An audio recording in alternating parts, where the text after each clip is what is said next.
முடி நல்லா கொட்டாமல் அடர்த்தியாக ஹெல்த்தியாக கருன்னு வேணும்னா நீங்கள் இந்த ஆயிலை யூஸ் பண்ணி பாருங்கள். நம்ம வீட்டிலேயே ரெடி பண்ண ஆயில். நீங்களும் இந்த மாதிரி ஆயில் வீட்டிலேயே ரெடி பண்ணிக்கலாம். அதுக்கு வந்து 1/2 லிட்டர் எண்ணெய் நான் சேர்த்துருக்கேன். ஃப்ரெஷ் தேங்காய் எண்ணெய் சேர்த்துருக்கேன். வெந்தயம் 3 ஸ்பூன் சேர்த்துருக்கேன்.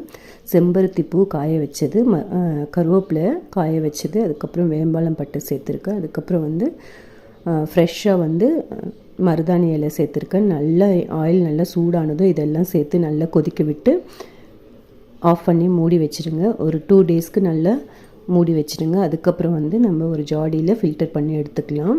இந்த ஆயிலை நீங்கள் எவ்ரிடே தேய்ச்சிட்டு வந்தீங்கன்னா உங்களுக்கு முடி நல்லா ஹெல்த்தியாக இருக்கும், கொட்டாது, நல்லா கருன்னு நீளமாகவும் அடர்த்தியாகவும் வளரும். நீங்களும் ட்ரை பண்ணி பாருங்கள்.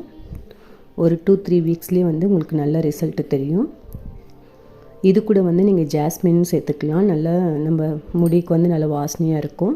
ட்ரை பண்ணி பாருங்கள், நல்ல ரிசல்ட்டு கிடைக்கும்.